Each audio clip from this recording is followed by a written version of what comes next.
আবু জেহেল আগিয়ে এসে আমার রাসূলুল্লাহকে অফার দিয়েছিল, এ আব্দুল্লাহর বেটা মুহাম্মদ, কেন তুমি এসব কথা সমাজকে শোনাও? গরিবের পক্ষে কেন তুমি দাঁড়াও? কেন কিন্তু দাস দাসীদেরকে আজাদ করতে চাও? কেন নারীদের মর্যাদা দিতে চাও? কেন এতিমগুলোকে আশ্রয় দিতে চাও? কেন তুমি বিধবাদের পক্ষে কথা বলো?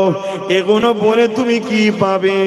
এ আব্দুল্লাহর বেটা মুহাম্মদ, আমি আবু জেহেল তোমাকে অফার দিচ্ছি, শোনো, তুমি আমাদের সঙ্গে মিশে যাও, যেখানে যে রাজত্বটা চাইবে ওই জায়গাটাই তোমাকে দিয়ে দেওয়া হবে। আল্লাহ নবী বলেছিলেন, আবু জেহেল শোনো, আমাকে আমার আল্লাহ দোনো জাহানের সুলতান বানিয়েছে। আরো জোরে বলুন সুবহান।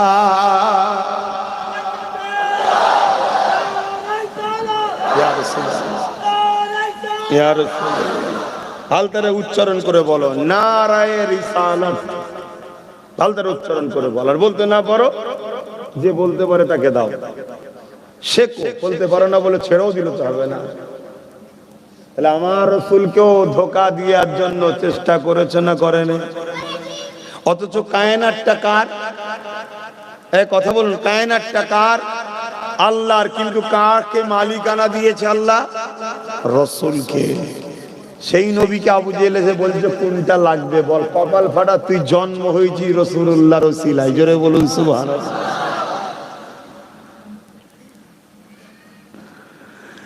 এ নওজোয়ান তরুণেরা, এ আমার আব্বা জানেরা, মায়েরা, ও মালদা জেলার মানুষেরা, ও হযরতে সিরাজ আখি হুজুরের দেশের মানুষেরা, ও মুজাদে জামানের ভালোবাসার মুরিদের ঘরের নাতিপুতারা, যুগে যুগে যুগে যুগে আমাদেরকে খরিদ করার চেষ্টা চলেছে, আল্লাহ রাসূল থেকে সরাবার প্ল্যান চলেছে। আমার নবী পাক যখন নায়ের পক্ষে সত্যের কথা বলতে লেগেছে, একটা দুটো তিনটে করে আমার রাসূলুল্লাহ দিকে মানুষ লাগাতে লেগেছে। মক্কা সন্ত্রাস আবু জেহেল, উতবা, সাইবা, আবু লাহাব দেখলো মুহাম্মাদের দিকে লোক বাড়তে লেগেছে। মুহাম্মাদকে রুখতে হবে, যদি না রুকা যায় তাহলে একদিন আমাদের অন্যায় সাম্রাজ্য মিটে যাবে। আমরা যে নারীগুলোকে রাখেল বানিয়ে রেখেছি, এই নারীগুলো আজাদ হয়ে যাবে। আমরা যে গরিবগুলোর কোমরে দড়ি বেঁধে গোলাম বানিয়ে রেখেছে, গরিবগুলো মালিক হওয়ার স্বপ্ন দেখবে। আমরা যে দুনিয়ার জমিনে আতঙ্ক ভয় তৈরি করে রেখেছি, এগুলো সব বন্ধ হয়ে যাবে। কেন? মুহাম্মদ রাসূল গরিবের পক্ষে কথা বলে, মুহাম্মদ রাসূল ইনসাফের পক্ষে কথা বলে, মুহাম্মদ রাসূল এতিমের সাথ দেয়, মুহাম্মদ রাসূল বিধবাদেরকে মর্যাদা দেয়। এ যুবকেরা, তরুণেরা, এ আমার নবী পাকের প্রেমিকেরা, ও মালদা জেলার মানুষেরা, ও আল্লাহর ওলি সিরাজ আখি হুজুরের এলাকার মানুষেরা, বাবারা শুনে রেখে দাও গো, আজও সমাজে হাজারো কোটি লোক ঘুরে বেড়ায়। তোমাকে আমাকে আল্লাহ নবী থেকে সরাবার জন্যে, ইনসাফ থেকে সরাবার জন্যে, গরিবের পক্ষপাতী নিয়ে বন্ধ করার জন্যে তোমাকে আমাকে আজও খরিদ করার চেষ্টা চলে। মনে রাখবে, এই দুনিয়া 30, 40, 50, 60, 100 বছরের বাজারে নিজেকে যদি শয়তানের কাছে বিক্রি করে দাও, আমার আল্লাহ তোমাকে নিয়ে যে জাহান্নামে দেবে, যে জাহান্নাম শুনতে বড় ছোট, জাহান্নামীদের যে ড্রেসটা পরানো হবে, ওই ড্রেস যদি আসমানে টাঙিয়ে দেওয়া হয়, তার ফন্দে পৃথিবীর মানুষ বাঁচতে পারবে না। জাহান্নামীদের যখন জাহান্নামে দেওয়া হবে, এই শরীরের চামড়াটা 70 গজ মোটা হয়ে যাবে।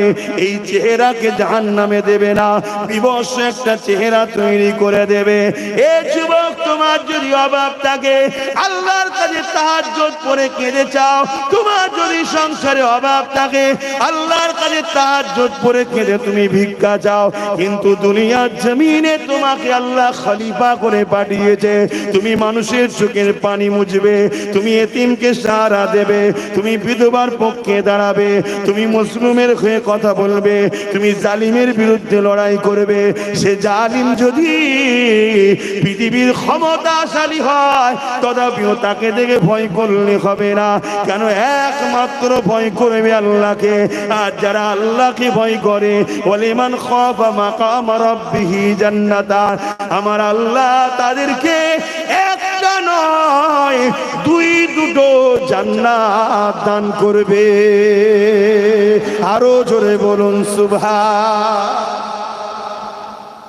আমাদের কাজটা কি বুঝতে পারছেন তো নাকি? কেন পাঠিয়েছে আল্লাহ? চায়ের দোকানে বসে জালিমের পক্ষপাতিত্ব করা, এটা কি আমাদের কাজ? আমাদের কাজ এতিমের পক্ষে দাঁড়ানো, গরিবের পক্ষে দাঁড়ানো, বিধবার পক্ষে দাঁড়ানো, অসহায়ের পক্ষে দাঁড়ানো, মজলুমের পক্ষে দাঁড়ানো, এটা তো আমাদের কাজ। কিন্তু দুঃখের বিষয়, সেদিনও খরিদ্দাররা সাহাবাদেরকে কিনতে চেয়েছিল, পারেনি। আজকের খরিদ্দাররা আমাদের ছেলেদের ঘরে কিনে নিচ্ছে। কি কিনছে না কেনে নিচ্ছে?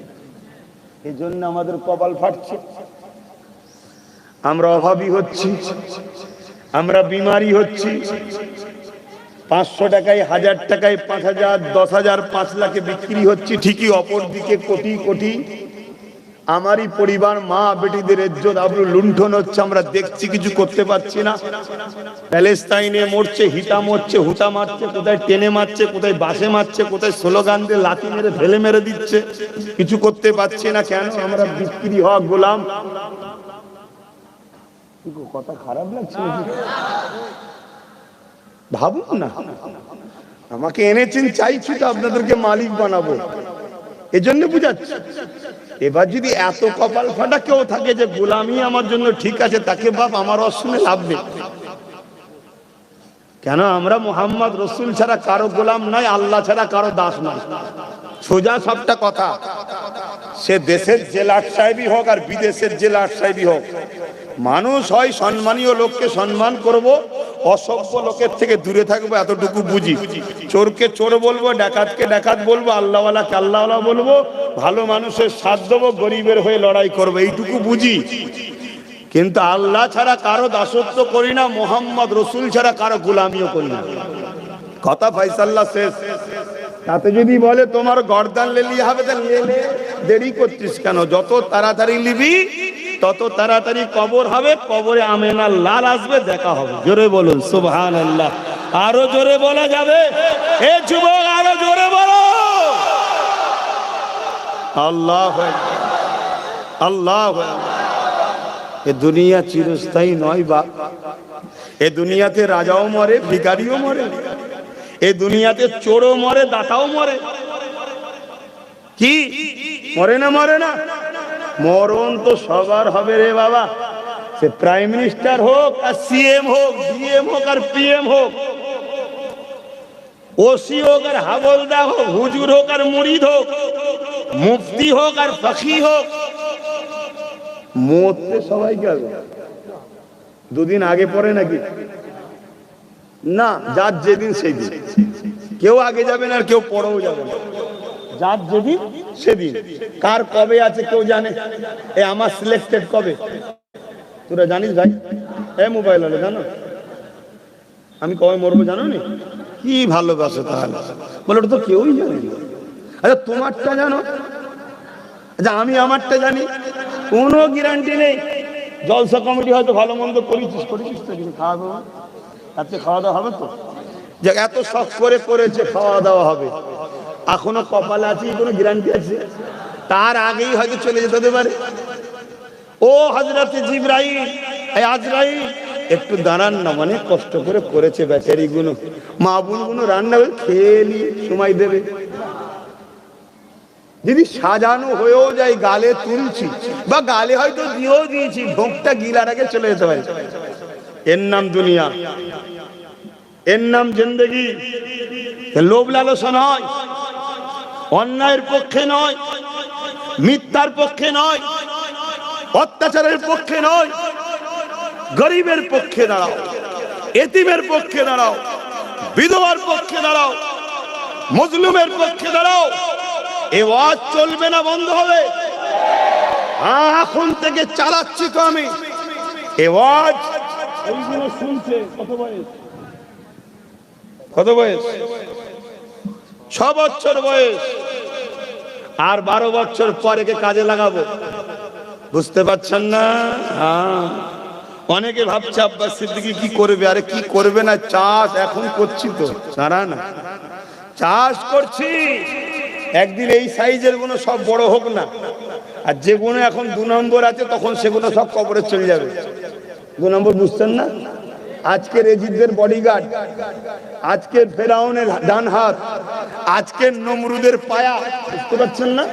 যারা সমাজে মস্তানি করে, গরিবকে লোটে, এতিমকে লোটে, বিধবাকে লোটে, লোককে বলে ভরে দেবো কেস করে, বলে না? এগুলো সব আস্তে আস্তে বেড়া পার হয়ে যাবে জাহান্নামে ঢুকে। তখন এইগুলো সব আস্তে আস্তে বড় হবে। এখন থেকে চাষ করে শিখাচ্ছি, সেই দিন হকের পক্ষে লোক বাড়বে না কমবে? বেশি দিন তো নয়, দেখতে দেখতে 12 বছর কেটে যাবে। এই যে সব বসে আছে দেখছেন, কি সেরাই সেরাই রক্ত তো নাকি? সেরাই সেরাই রক্ত তো, হ্যাঁ, সব ট্রেনিং দেওয়া হচ্ছে, এখন তো তৈরি হচ্ছে। সব ঘুম হারাম হয়ে গেছে, যে কি সর্বনাশ করে ফেললে ছেলেটা। কথা বুঝছেন না? বলেন না? অনেক কোম্পানি আছে, যে যার কোম্পানিতে কাজ করাতো সব গোলাম বানিয়ে রাখতো। আমি তো একটা কোম্পানি খুলে দিয়েছি, খুলেছি না খুলিনি? এই কোম্পানিতে গোলাম নয়, সব মালিক এর সঙ্গে কাজ করবে, এর সঙ্গে থাকবে। মাথা কাজ করছে না। এবারে সব কর্মচারী যদি আস্তে আস্তে এই কোম্পানিতে চলে আসে, তো কোম্পানির সেটআপ তেমনি বন্ধ হয়ে যাবে। বুঝতে পারছেন? কেন এটা আমার কাজ। আজান হচ্ছে? আচ্ছা, আজানটা হয়ে যায়। কটায় আজান? 8:15। জামাত কটায়?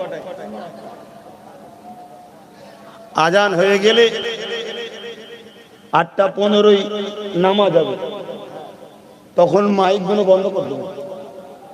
আজানটা হয়ে যায় 8:15, মাইকটা বন্ধ করতে হবে।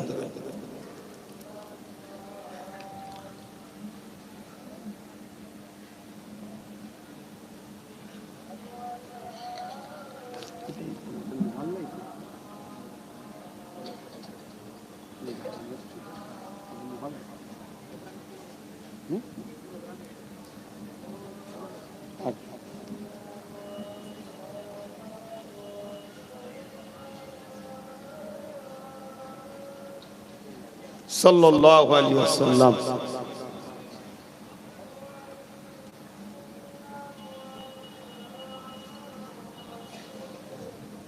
সাল্লাল্লাহু আলাইহি ওয়াসাল্লাম। কুররাতু আইনা বিকা ইয়া রাসূলুল্লাহ।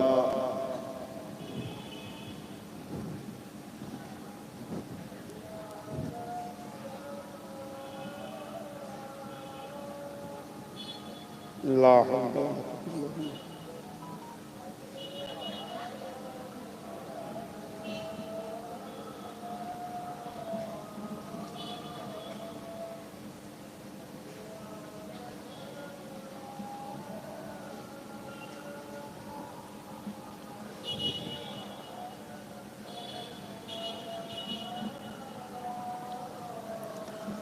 আল্লাহ, লা হাওলা ওয়ালা কুওয়াতা।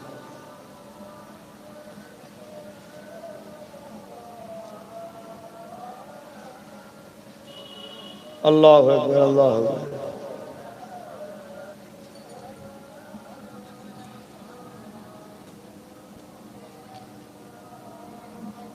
اللهم اجب دعوة محمد رسولك انك لا تفلح درود شريف اللهم صل على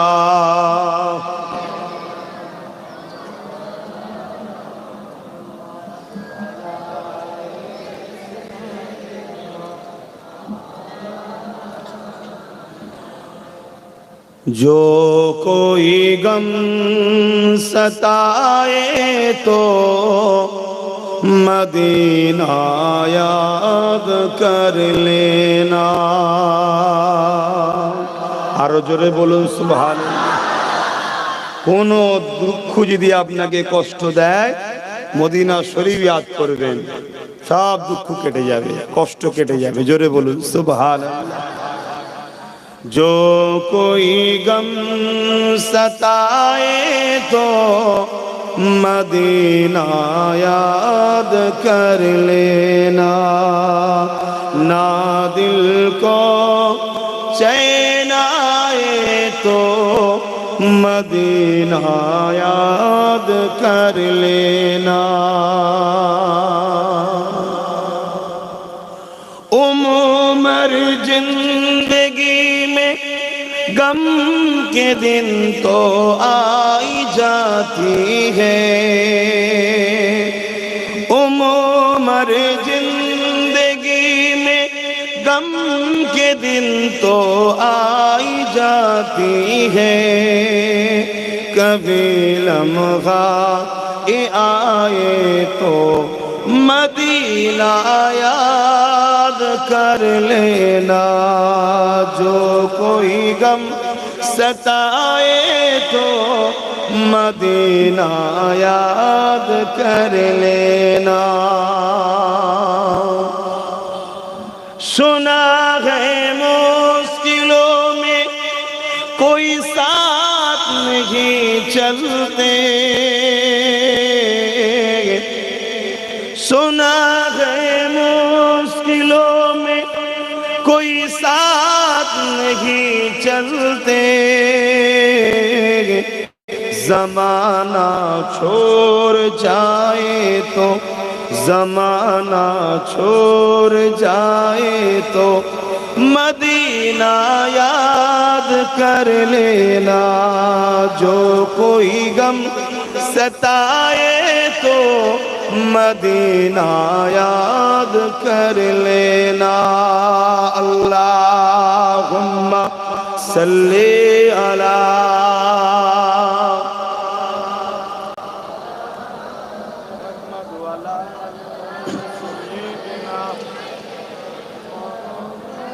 আমার আব্বা জানেরা ভাইরা, যে কথা বলছিলাম আমাদেরকে খরিদ করার চক্রান্ত এটা আজকে নতুন নয়, যুগ যুগ ধরে করেছে। যারা খরিদ করে তারা ইবলিসের চেলা, তারা জানে আমাদেরকে মিটানো সম্ভব নয়। এই সূর্য মিটে যেতে দেবে, এই চাঁদও মিটে যাবে, পাহাড় পর্বত সব মিটে যাবে, আরে মুস্তাফার গোলামদের ঘরে মিটাতে কেউ পারে না আর পারবেও না। জোরে বলুন সুবহানাল্লাহ। মুস্তাফার গোলামদের ঘরে আল্লাহ জান্নাতে মেহমানদারি করার জন্য ডেকে নিয়ে যাবে, মিটিয়ে দেবে না। জোরে বলুন সুবহানাল্লাহ। তাই তো আল্লাহর ওলিরা মরার পরও জিন্দা থাকে, এ মেটে না। কিছু তো দাম আছে এদের মধ্যে, কি ওই দম একটাই, এখান থেকে রাসূলুল্লাহর সঙ্গে এই রকম একটা ভালোবাসা ও প্রেম আদবের গাঁট বেঁধেছে আমরা, যাকে বলা হয় ঈমান। জোরে বলুন সুবহানাল্লাহ। মুসলমান ঘরের ছেলে মেয়েরা, তরুণেরা, এ নবী পাকের প্রেমিকেরা, হযরত বেলালের কথা আমাদের মনে আছে। তিনার উপরে অনেক জুলুম অত্যাচার হয়েছিল। বেলালকে দুনিয়ার মালিক উমাইয়া বলেছিল, এ বেলাল, আমি তোকে খরিদ করে নিয়ে এসেছি, তুই আমার কথা মেনে নে, মুহাম্মদ রাসূলকে ছেড়ে দে, মুহাম্মদ রাসূলের দিকে যাস না, আমি তোকে আজাদ করে দেবো, তোকে রাজত্বের ক্ষমতা সিংহাসন বসিয়ে দেবো, তোকে আমি খরিদ করে এনেছি, তুই আমার কিনা গোলাম। এরপরও আমি তোকে আজাদ করে দিতে চাই, তোকে এমন করে মালিকানাও দিতে চাই, ক্ষমতা তত্ত্বাই বসাতেও চাই, কিন্তু শুধু মুহাম্মদকে ছেড়ে দে, মুহাম্মদ রাসূলের ভালোবাসা দিল থেকে বার করে দে। যদি না করি তোকে জানে পর্যন্ত মেরে দিতে পারি, কোনো বিচারও হবে না, কিছুই হবে না, কেননা আমরাই তো বিচার করি। ক্ষমতার পাওয়ার তো আমাদের হাতে, প্রশাসন তো আমাদেরই হাতে, লাঠিয়াল বাহিনী তো আমাদের হাতে, আমাদের আবার বিচার কে করবে? হযরত বিলাল বলেছিল, এ আমার মনিব উমাইয়া শোনো, আল্লাহ আমাকে পরীক্ষা করার জন্য গরীব বানিয়েছে, আমাকে মক্কার বাজারে উঠানো হয়েছে, তুমি আমাকে খরিদ করে নিয়ে এসেছো, তোমার আমি কৃতদাস ঠিকই কথা, তবে শুনে রেখে দাও উমাইয়া, দুনিয়ার কেউ যদি তোমার বিচার নাও করে, তিনি আল্লাহ তিনি তোমার বিচার তো করবে, যিনি তোমাকেও বানিয়েছে আমাকেও বানিয়েছে। এ উমাইয়া ভালো হবে তুমি আমার সাথে মুহাম্মদ রাসূলকে মেনে নাও। উমাইয়া শোনার পরে বড় রেগে গেল। বেলালকে মক্কার বাজারেতে কোমরে দড়ি বেঁধে পায়ে দড়ি বেঁধে টেনে টেনে নিয়ে গিয়ে মক্কার বাজারে ভিড় জমে গেল, মারতে লেগেছে। এত মারা মারে বেলালের শরীর দিয়ে রক্ত ঝরে ঝরে পড়তে লেগেছে। চতুর্দিকে মানুষ ঘিরে দেখতে লেগেছে। আরে বেলাল তো চোর নয়, মারিস কেন? বেলাল তো খুনি নয়, মারিস কেন? বেলাল তো নারীদের উপরে জুলুম করে নে, মারিস কেন? বেলাল তো গরিবকে লোটে নে, মারিস কেন? বেলাল তো বেইনসাফি করে নে, মারিস কেন? যারা মারে তারাই তো প্রকৃত চোর, তারাই তো খুনি, তারাই তো নারীদের উপরে জুলুম করে। বেলাল তাদের দল না করে নারীদের পক্ষে দাঁড়ানোর জন্য, ইনসাফের পক্ষে দাঁড়ানোর জন্য, গরিবের পক্ষে দাঁড়ানোর জন্য সেদিন বেলালের শাস্তি হয়েছিল। আজ আমরা চোখে দেখতে পাই আমাদের উপরও জমিনে অত্যাচার হয়, বিভিন্ন জায়গায় আমাদেরকে মারা হয়, আর ফটো তুলে তুলে তুলে তুলে দুনিয়াকে দেখানো হয়। কেন দেখানো হয়?